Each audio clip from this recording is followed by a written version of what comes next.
Então vamos acompanhar o que foi a coletiva do nosso treinador Felipe Luiz depois dessa vitória contra o Bahia 1-0, segue o líder, gol do Arrascaeta, e na sequência vamos acompanhar aí como é que foi narrado, né, o gol do João Guilherme. Vou até pausar aqui para não dar direitos autorais. Como é que foi narrado o gol, o único gol do Mengão, gol de cabeça do Arrascaeta na voz do João Guilherme. Então vamos lá conferir como é que foi primeiro a coletiva e na sequência a narração do João Guilherme, beleza? Então já deixa o like, senta o dedo no like, se inscreve no canal, compartilha e deixa os comentários de vocês aí embaixo, beleza? Então vamos lá acompanhar como é que foi primeiro a coletiva e na sequência a narração do João Guilherme. Vamos lá. Boa noite, Felipe. Natália Brasil, Rádio Roquete Pinto. Parabenizar pela vitória. O Flamengo viveu, né, como sempre vive, momentos turbulentos aí nos últimos jogos, principalmente na última quarta-feira, com um empate lá na Argentina. Eu queria que você falasse um pouquinho qual é a tua visão da vitória de hoje, da importância para a manutenção do grupo, para o futuro do Flamengo, que tem aí na quarta-feira um jogo muito importante novamente pela Libertadores. Primeiramente, quase feliz Dia das Mães, né? Para minha esposa primeiro, que está me esperando, e para minha mãe, que está lá em Jaraguá do Sul. Feliz Dia das Mães. Segundo, falar sobre o momento, como você falou, turbulento. Depois de uma vitória contra o Corinthians, depois de uma vitória contra o Botafogo da Paraíba, tivemos uma derrota no último minuto com gol de pênalti e um empate fora de casa, sendo que viemos de 3 viagens e jogos a cada 3 dias. Essa turbulência que existe, ela é externa. Internamente, os jogadores continuam acreditando, continuam trabalhando, continuam lutando, aprendendo, corrigindo, evoluindo, e o resultado, muitas das vezes, a gente não controla. Pode fazer um jogaço e perder, pode fazer um jogo muito ruim e ganhar, e às vezes pode ser muito ruim e perder e muito bom em ganhar. Essas são as possibilidades. Então convivemos com isso. O importante é isso que eu falo para vocês. Essa turbulência que existe fora, muitas das vezes ela chega no torcedor, né? E o importante é que a gente continue acreditando no que está fazendo. Eu tenho uma convicção muito grande no que eu faço. Acredito muito no meu trabalho, de verdade, e vou continuar trabalhando porque eu amo isso que eu faço. Amo até na turbulência. Isso é o mais preocupante, porque como eu falo sempre, né, são muitas horas de trabalho e eu amo o que eu faço, mesmo nesses momentos. Então, hoje foi uma vitória importante. Tínhamos que ganhar, dominamos o jogo, controlamos o jogo, fizemos as chances, fizemos o gol e no final tivemos que sofrer. E uma equipe tão forte, um grupo tão forte, tão especial como esse também sabe sofrer. E todos esses momentos que a gente viveu dentro do campo nos serve para continuar evoluindo para o futuro. Boa noite, Felipe Luiz.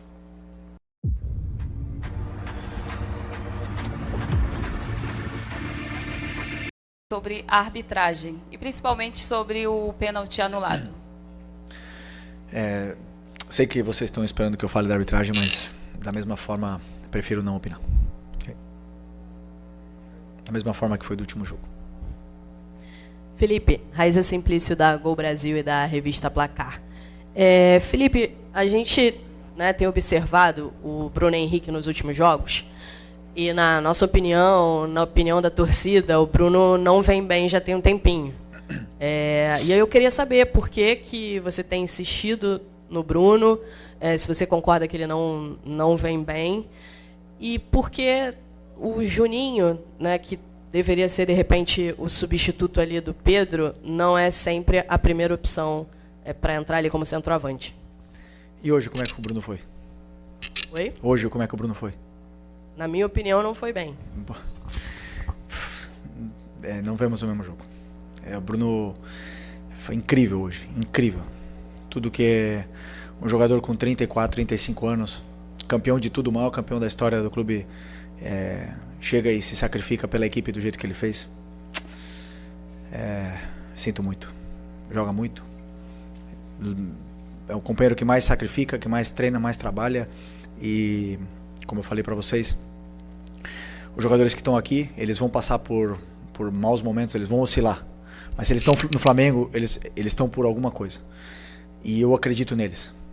Já ficou no banco, ultimamente tem ficado no banco, mas é um jogador que já demonstrou na última final o que ele fez, na final da Supercopa, desculpa, já demonstrou tudo que ele já fez, continua demonstrando, e eu tenho uma gratidão, um carinho gigante por ele.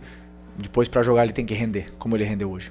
Hoje, para mim, fez um jogo impecável, foi até a exaustão, correu tudo que tinha para correr, fez todos os movimentos, não fez o gol, o resto fez. Então, estou muito contente com recuperar esse jogador que para mim é tão importante. Boa noite, Felipe. Fábio Barcelos, canal Família da Nação. Você comentou que esse momento turbulento é mais da parte externa, né? No entanto, os números mostram, na Libertadores da América, por exemplo, que o Flamengo faz uma campanha muito ruim. O torcedor, a gente não para de receber mensagens com torcedores desesperados. O Flamengo, faltando 2 rodadas para encerrar a fase de grupos, o Flamengo está a 3 pontos do segundo colocado. E numa situação, vamos dizer assim, dramática, precisando ganhar pelo menos por 2 gols de diferença da LDU em casa.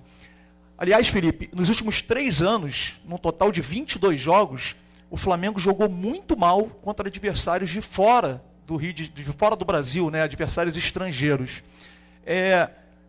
Que palavra você pode dar para esse torcedor que o Flamengo vai conseguir reverter esse resultado na Libertadores da América? Não temos que dar nenhuma palavra, temos que demonstrar no campo. Tudo que você falou, você tem razão. Estamos fazendo uma Libertadores ruim, estamos numa situação onde nós mesmos nos colocamos, né? E a lição não existe adversário na Libertadores fraco, não existe, porque se está na Libertadores é por algo, é porque ou foi campeão ou ficou na parte de cima da tabela do seu país. E nós nos colocamos nessa situação e também está nas nossas mãos poder sair dessa situação. Só depende da gente, a mensagem que eu posso passar precisamos do torcedor na quinta-feira, precisamos do apoio deles para poder reverter essa situação, né? Que a gente quer passar da fase de grupos, queremos chegar nas oitavas, queremos chegar o mais longe possível nessa competição, que é a mais especial que existe a nível de clubes na América do Sul. Então, como eu falei, só depende da gente. Felipe, boa noite, lá do Fogo da Flamengo TV. Queria que você comentasse a importância do Michael ter uma partida como a que teve hoje, como protagonista, foi eleito melhor em campo, e uma assistência também espetacular. Pois o Michael é um jogador que vinha sendo bastante criticado, mas eu vejo o dia a dia, eu vejo os treinos, eu imagino um jogo, faço todo o plano em cima do que eu sinto, do que com as minhas ideias eu vejo o que é melhor, o que eu acho que a equipe necessita para vencer o jogo. E ninguém é mais importante que a equipe. Então o Michel já ficou no banco, o Cebolinha já ficou no banco, já jogou o Bruno ali, já jogou o Luiz na esquerda. E as decisões que eu tomo são muito em função disso, do que eu vejo no dia a dia. O Michel é um jogador que se esforça muito e eu fico muito feliz também por ele ter feito uma grande partida hoje. Uma grande partida não era fácil para ele, porque a gente sabia que ele ia entrar sendo o alvo hoje. Mas se está aqui, repito, se está aqui no Flamengo é por algo. Já passou por muito na vida dele e já superou. Então vai superar isso também e vai voltar a dar alegrias aí pra gente. Felipe, tudo bem? Aqui no meio, boa noite. Gabriel Orfa, canal Paparazzo Rubro Negro, Revista Placar. Felipe, você citou agora há pouco a questão do calendário, né? Jogos de 3 em 3 dias, com um curto espaço de tempo. E só como exemplo, nesse jogo contra o Bahia hoje, o Flamengo jogou na quarta-feira, voltou de madrugada. Viajar de madrugada nunca é fácil, os jogadores mal têm noite de sono, já treinaram quinta, sexta e vieram para cá. Queria te perguntar o quanto esse calendário acaba atrapalhando o time, tanto na questão técnica quanto na questão física. Hoje você perdeu 2 jogadores no primeiro tempo, na questão física. Queria entender um pouco de você como que isso atrapalha, porque você até citou que o Flamengo está fazendo uma Libertadores ruim, mas a gente enxerga uma dificuldade muito grande, não só do Flamengo, mas da maioria dos times brasileiros, tanto na Libertadores quanto na Sul-Americana. O quanto esse calendário pode estar atrapalhando os times brasileiros? Obrigado. Primeiro, boa pergunta. Quando existem jogos a cada 3 dias, nenhum jogador tem uma recuperação completa, né? Porque, por exemplo, hoje nós jogamos às 9, né? Ou 9h30, 9. Jogamos às 9, acaba às 11. Jogadores, no próximo jogo, vai ser acho que 6h30, não é? 9h30 quinta-feira. Bom, 6h30 no Brasileiro. Então, muitas das vezes são menos que 72 horas. Desculpa, eu errei. Às vezes são quarta-feira à noite, 9h30, acaba 11h30, e o próximo jogo é domingo quinta-feira, 9h30, e o próximo jogo é domingo às 4. Então, é um tempo muito curto, o jogador não acaba de fazer uma recuperação completa, né? Mas todo mundo tá incluído nesse calendário, todo mundo está passando por isso. Da parte tática, você não tem tempo, não tem condições de ir para o campo com os jogadores, eles não têm condições de fazer treinos aquisitivos, não tem condições de fazer um treino longo, por exemplo, do jeito que a gente faz com uma semana cheia ou com jogos a cada 4 ou 5 dias. Isso é uma peculiaridade que existe no calendário sul-americano, principalmente no brasileiro, pelo número de jogos que existe aqui, e que todos nós sofremos com isso. Infelizmente, estamos passando por isso. E nesse trajeto, alguns jogadores caem, né? Porque, como você bem falou, existe o sono, existe a sequência de jogos, existe viagens, até na parte hormonal dos jogadores afeta, e alguns acabam caindo. Por isso a gente tem um elenco muito qualificado do jeito que temos para poder passar por esses degraus aí que são complicados, esses obstáculos que são complicados, como essa sequência de jogos, que fica tão difícil tanto trabalhar a equipe como eles poderem recuperar e estar 100% para jogar. Felipe, boa noite. Mauro Santana, do canal Mauro Santana. E bem recentemente o Flamengo conseguiu aqui mesmo no Maracanã uma atuação de gala diante do Corinthians.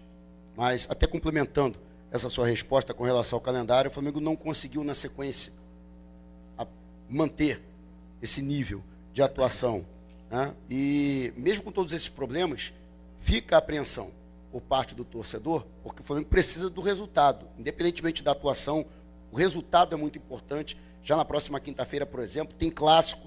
No outro domingo, você vislumbra um futuro próximo, você conseguir retomar pelo menos parte das boas atuações que o Flamengo já teve recentemente pelas suas mãos?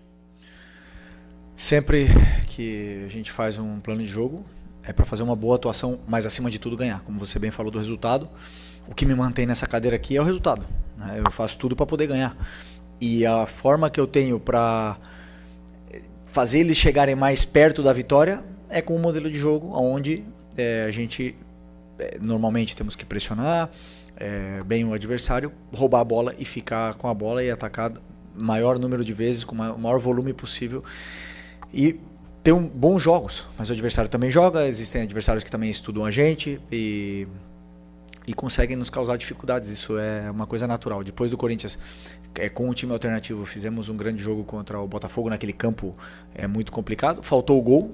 O gol veio no final com o menino da base. Depois, realmente, não tivemos um bom primeiro tempo, um grande primeiro tempo contra o Cruzeiro. Não foi um bom segundo tempo. Mérito do adversário, como eu bem falei. Não tivemos um bom jogo, principalmente aí depois dos 30 do primeiro tempo até o final do jogo na Argentina. E essas coisas a gente não controla, né? Mas claro que o resultado é fundamental para continuar nessa sequência e poder evoluir. Tem dias que a gente vai jogar melhor, tem dias que não tão bem, mas essa é a minha responsabilidade, poder tirar o melhor desses jogadores que são muito bons. Felipe aqui, sou direito, Thiago Lima do GE, parabéns pela vitória. Eu queria, Felipe, te perguntar, se você explicasse a ausência do Pedro hoje, se teve a ver também com essa intensidade muito alta que o seu time colocou no início do jogo. E uma segunda pergunta, se pudesse comentar também um pouquinho, o que alguns dos seus jogadores passaram uma situação chata essa semana no desembarque, o Rossi, questão da tentativa de assalto na linha amarela. Como é que vocês receberam essa notícia? Como é que vocês trabalharam com isso internamente esses dias? Bom, sobre o Pedro, foi basicamente, como eu falei para vocês, eu estudo o adversário. O Bahia é um time que joga muito, muito, muito bem, até muito bem trabalhado, e os jogadores que entraram no campo foram os que eu acreditei que eram os melhores para poder vencer a partida no início e também pensei no segundo tempo. Então, puramente plano de jogo, sem esquecer que o Pedro vem de uma lesão de 7 meses parado. E vem de uma sequência também de 2 jogos seguidas, jogou contra o Cruzeiro, jogou agora na Argentina. E temos que, o meu trabalho é encontrar para ele os momentos para ir colocando, para ele recuperar a forma física o antes possível, para poder performar com uma consistência maior depois de uma lesão tão grave que ele teve, mas continua sendo importantíssimo para mim.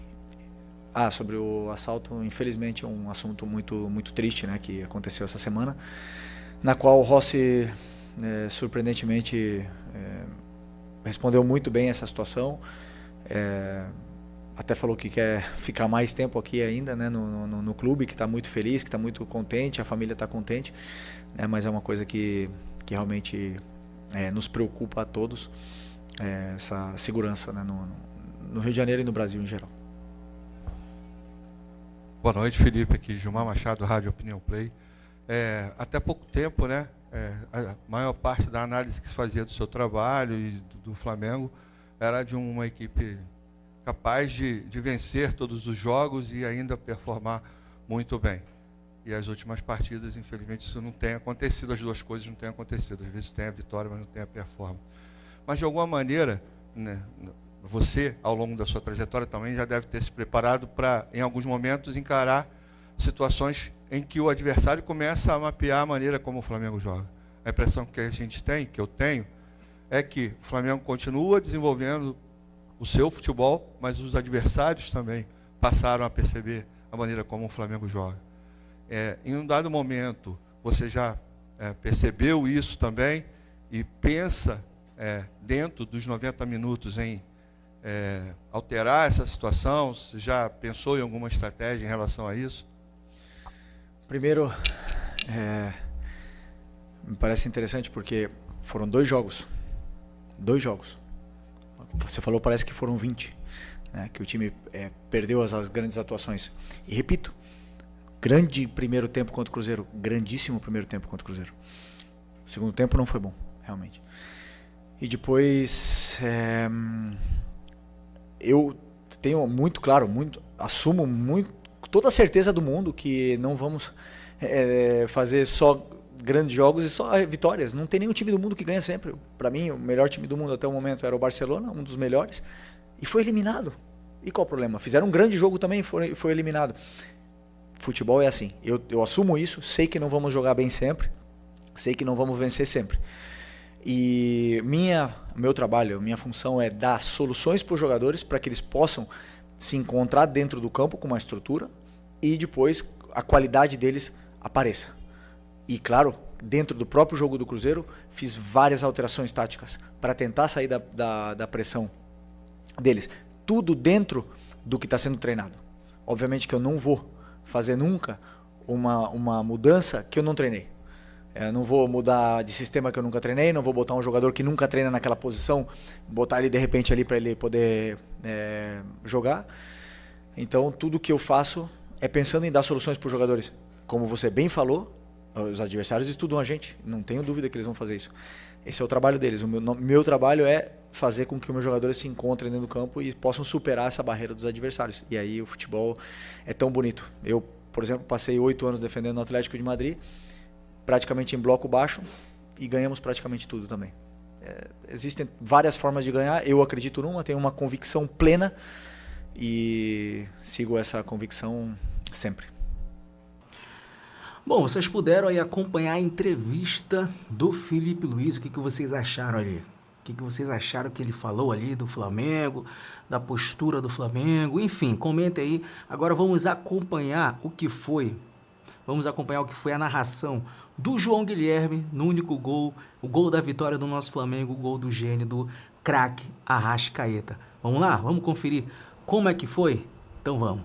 Domina pelo lado esquerdo do campo de defesa, solta a jogada na ponta para o Michael. Michael começa aí fazendo bom jogo, bola rolada no meio para Eric Pulgar. Pulgar na metade do gramado, ele dominou, parou, prendeu.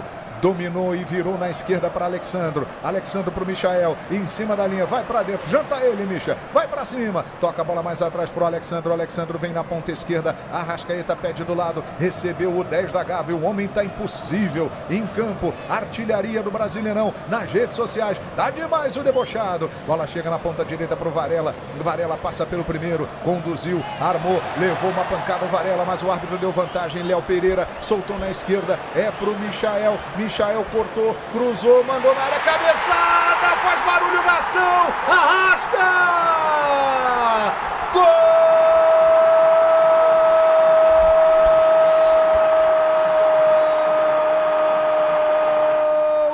do Flamengo!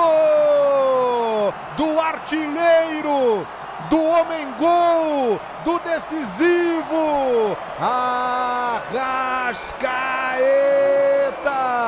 na sua versão premium. Ele sempre fez gols, ele sempre deu passes, mas agora é toda hora o Arrasca vai lá e manda a criança dormir na rede. É gol do Mengão, faz a festa, a maior torcida do mundo e solta o Arrascaeta nessa zorra. Dali Mengão, o malvadão tá brabo, o bicho papão tá com tudo em campo, comandado pelo Arrasca. Flamengo 1, Bahia 0, Emer Show, Diego, coisa linda, o Arrasca virou artilheiro.